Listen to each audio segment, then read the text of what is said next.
Truth continues to travel the country and the world and points out that 6 of the 10 commissioners have been all over major newspapers, but just a blurb here, a blurb there, saying we were lied to, this is a fraud, this is a cover-up. As 9/11 Truth takes that memo from the White House admits is theirs. They got it through a FOIA request. Imagine what else they got. That the White House ordered the 9/11 Commission to not investigate 9/11. Think about how damning that is. Because it's been a process in the last 8 years, looking at all the evidence, following every rabbit trail, some dead ends, some that go very important places, to a point now that we have a brain trust of people, tens of millions around the world, who are watching and looking and reading and listening inside corporations, inside the Pentagon, inside the halls of Congress and police departments, inside the state houses. To now, we've gotten to the point with the Christmas Day bomber that within a day, Kurt Haskell and his wife, both lawyers, were on that flight from Amsterdam to Detroit.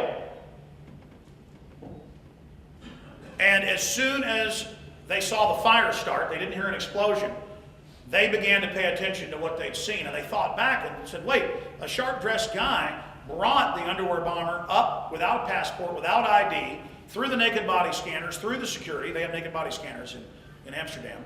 And got him on the plane, had an argument with him, but basically flashed rank and got him on the plane without an ID, without a passport.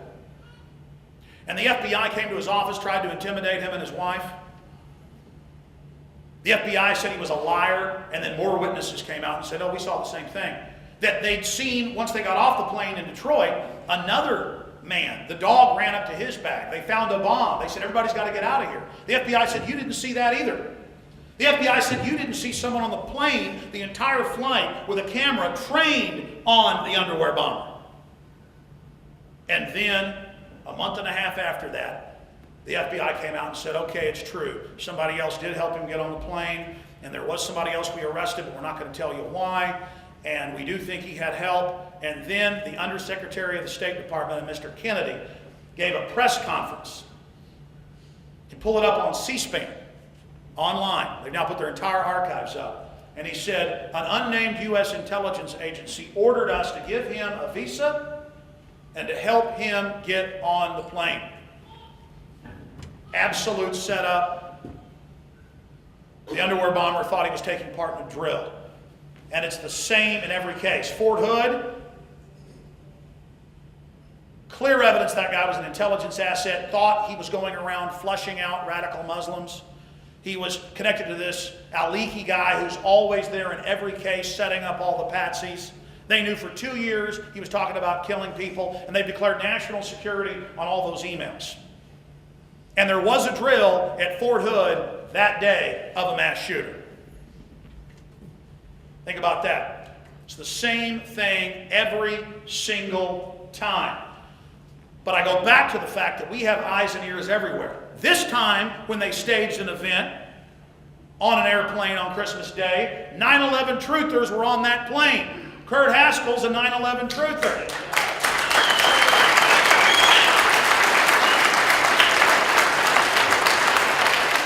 You want to know why they're so mad and demonizing 9/11 truth and staging events to blame it on us? Because we've got their number. We know they are the terrorists. We know they are staging almost every event, purely staging them. And then every other event, every time I hear about an event, I go investigate it, praying it's a real event.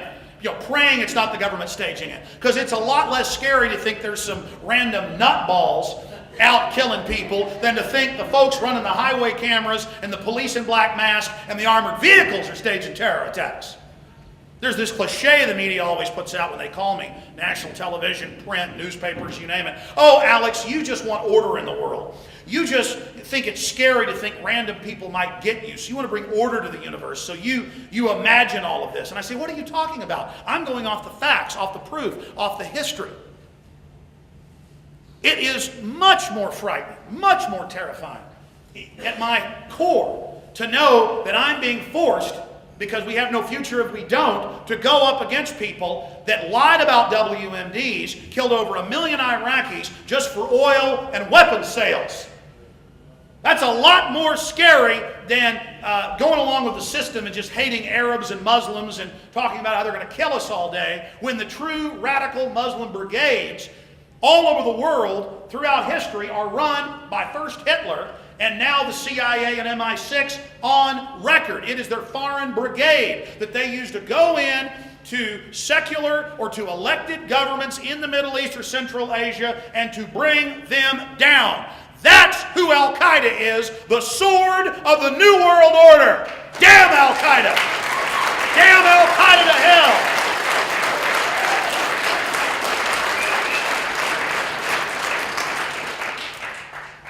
I'm not going to speak much more because I want to give more time to the architects and engineers, Dr. Bob Bowman, that's coming up. But again, there's just so many points that we need to make to everyone out there watching, and that you need to make to your friends and family. You need to take it to them and show it to them. Dick Cheney, 3 years ago, and I remember talking to Ray McGovern, former CIA briefer for Reagan and Bush, and he said on air, the word is they're going to stage a Gulf of Tonkin in the Strait of Hormuz or in the Persian Gulf area south of there as a pretext to go into Iran. And now we know it was green lighted. And Admiral Fox Phelan and others said, I'm not going to be part of it, I'm going to resign. We would have already had a war with Iran that could have been the trigger for World War III. In fact, most of the geopolitical military experts say it would probably go in that direction. Very good chance of it. If a lot of the top brass hadn't stood up and said no. That's why, what, a year ago, Admiral Mullen, Joint Chiefs of Staff, went to Israel for the first time ever and in a speech said, we know what happened with the USS Liberty and something like that better not happen again, as an attempt to sink that ship to blame it on Egypt. And that could have launched World War III because they had a defense deal with the Russians in 1967. Think about how close we are. And the establishment wants a new war, knowing that you'll accept the banker bailouts, the tyranny, the corruption, that is the general public will, if there's a new war that's been launched. And then it came out a year after that, right before Bush left office, MSNBC, Cy Hirsch, as well, New Yorker magazine, that Cheney indeed, in the White House, had proposed creating fake gunboats, PT boats, blue Iranian boats, to have them attack a U.S. destroyer as a pretext to launch a war against Iran. And Cheney doesn't get in any trouble. And now we have a new book out from annals inside the White House where on 8/8/8, Dick Cheney, I guess he didn't want to give up power, wanted to launch a war against Russia. Now, see, these people are insane. They're functioning psychopaths. They're sadistic psychopaths. They're very calm, cool, collected, and focused, but they are mentally ill. Imagine Russia, tens of thousands of nuclear weapons, Topalims, the whole delivery system. This isn't Iran. This isn't Iraq. And I remember getting up that morning on 8/8/8 in 2008, and I turned on CNN and they said, Russia has attacked Georgia. And even Alex Jones, 2 years ago, bought into it for about an hour. I mean, I couldn't imagine that they're that bold at lying, that they would get on the news and say, Russia has attacked. And then I went to the BBC and the London Telegraph and to the Russian news, and in every other country, in the Japanese news, it was the truth. It was that overnight, they had gone into the UN-held area, South Ossetia. They tried to get into Abkhazia. And they even had peacekeepers in the bases who would do the old special forces technique and walk right up behind the Russian troops and stab them in the back and throw hand grenades in their barracks.